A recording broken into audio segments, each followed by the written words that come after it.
అధిష్టానం పిలుపు మేరకు పీసీసీ చీఫ్ మహేష్ కుమార్ గౌడ్ ఢిల్లీ బయలుదేరారు. ఏఐసీసీ నేతల ఆదేశాల మేరకు ఆయన హస్తినాకు పయనమయ్యారు.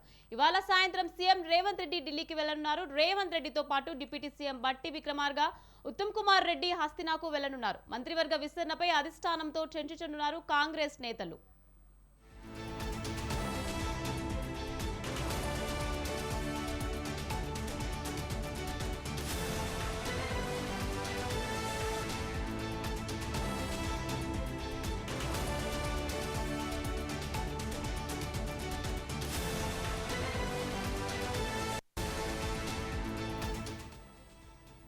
తెలంగాణ క్యాబినెట్ లో మొత్తం 6 బెర్తులు ఖాళీగా ఉన్న నేపథ్యంలో రేవంత్ రెడ్డి పర్యటనకు ప్రాధాన్యత ఏర్పడింది. ఖాళీగా ఉన్న 6 బెర్తులపై కాంగ్రెస్ అధిష్టానంతో చర్చించనున్నారు నేతలు. రేపు మంత్రుల జాబితా ఫైనల్ కాబోతున్నట్లు తెలుస్తోంది.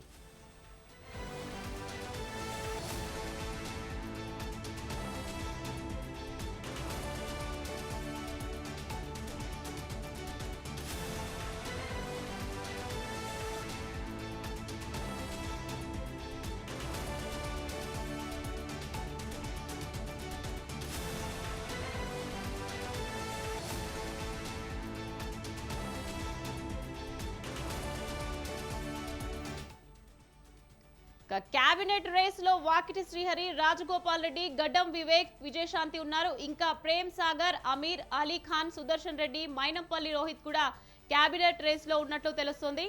రైట్, ఇదే విషయానికి సంబంధించి మరింత సమాచారం మా ప్రతినిధి రాజు ఫోన్ లైన్ లో అందించేందుకు సిద్ధంగా ఉన్నారు. రాజు, చెప్పండి, కేబినెట్ రేస్ లో ఎవరెవరు ఉన్నారు? దీనికి సంబంధించి మీ దగ్గర పూర్తి డీటెయిల్స్ ఏంటి?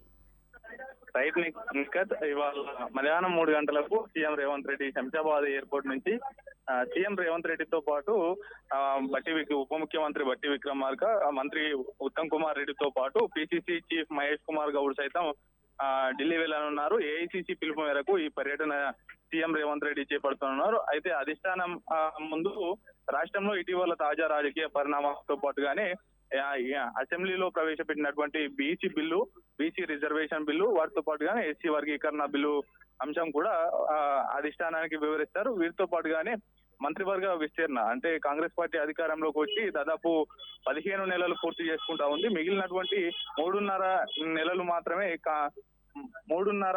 ఏళ్లు మాత్రమే కాంగ్రెస్ పార్టీ అధికారంలో ఉండనుంది. కాబట్టి ఇప్పటికే మంత్రివర్గంలో ఖాళీ ఉన్నటువంటి 6 స్థానాలను కూడా భర్తీ చేయాలనేటటువంటి భావనలో అధిష్టానం ఉంది. అందులో భాగంగానే ఈ పర్యటన కొనసాగుతుంది. అయితే ఢిల్లీ వెళ్లిన అనంతరం ఇవాళ రాత్రికి ఏఐసిసి ప్రధాన కార్యదర్శి కేసీ వేణుగోపాల్ తో సీఎం రేవంత్ రెడ్డి, అలాగే పిసిసి చీఫ్ మహేష్ కుమార్ గౌడ్, బట్టి విక్రమార్క, ఉత్తమ్ కుమార్ రెడ్డిలు భేటీ అవుతారు.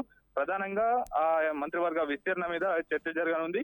ఇందులో ప్రధానంగా ఇప్పటికే సామాజిక సమీకరణాలు, అలాగే వివిధ జిల్లాలకు ఇప్పటి వరకు మంత్రివర్గంలో ప్రాతినిధ్యం లేదు. ఆయా సమీకరణాలను దృష్టిలో పెట్టుకొని, సామాజిక సమీకరణాలన్నింటినీ దృష్టిలో పెట్టుకొని ఈ యొక్క మంత్రివర్గ భర్తీ చేసేటటువంటి అవకాశం అయితే కనిపిస్తా ఉంది. ఇప్పటికి ప్రస్తుతం 12 మంది, సీఎంతో సహా 12 మంది మంత్రులు కొనసాగుతా ఉన్నారు మంత్రివర్గంలో. మిగిలినటువంటి 6 స్థానాలను కూడా వివిధ సామాజిక వర్గ నేతలను కూడా ఆశిస్తున్నటువంటి పరిస్థితి ఉంది. ప్రధానంగా మొన్నటి పార్లమెంట్ ఎన్నికల్లో మహబూబ్ నగర్ ఎన్నికల ప్రచారంలో కూడా సీఎం రేవంత్ రెడ్డి ముదిరాజ్ సామాజిక వర్గానికి మంత్రివర్గంలో అవకాశం ఉంటుంది అనేటటువంటి బాహాటంగా చెప్పినటువంటి పరిస్థితి ఉంది. ముదిరాజ్ సామాజిక వర్గానికి చెందినటువంటి ఏకైక ఎమ్మెల్యే వాకిటి శ్రీహరి ముదిరాజు ఉన్నారు. వారితో పాటుగానే ఇటీవల శాసన మండలికి ఎమ్మెల్యే కోట ఎమ్మెల్సీగా ఎన్నికైనటువంటి విజయశాంతి సైతం ఈ రేస్ లో ఉన్నట్లు అయితే నడుస్తా ఉంది. వారితో పాటుగా మొన్నటి అసెంబ్లీ ఎన్నికల్లో బీజేపీ నుంచి కాంగ్రెస్ లో చేరినటువంటి రాజగోపాల్ రెడ్డి, అలాగే గడ్డం వివేక్ వెంకటస్వామిలు కూడా ఈ యొక్క మంత్రివర్గ హామీ దక్కిన అనంతరం మాత్రమే కాంగ్రెస్ పార్టీలో చేరినటువంటి పరిస్థితి అయితే ఉంది. వీరితో పాటుగానే అటు ఆదిలాబాద్ జిల్లా నుంచి ప్రొఫెసర్ ఎమ్మెల్సీ కోదండరామ్ తో పాటు మరోవైపు ప్రేమ్ సాగర్ రావు సైతం ఈ యొక్క మంత్రివర్గంలో చోటు ఆశిస్తున్నారు. మరోవైపు నిజామాబాద్ జిల్లా నుంచి కూడా సీనియర్ నేత సుదర్శన్ రెడ్డి కూడా ఈ యొక్క మంత్రివర్గ రేస్ లో ఉన్నట్లు తెలుస్తా ఉంది.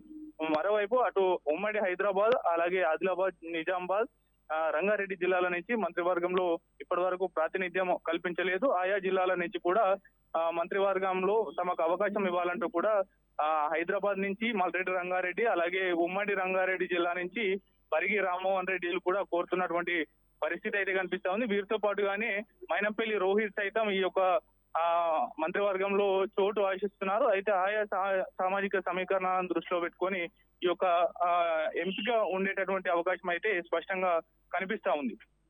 Right, thank you Raju.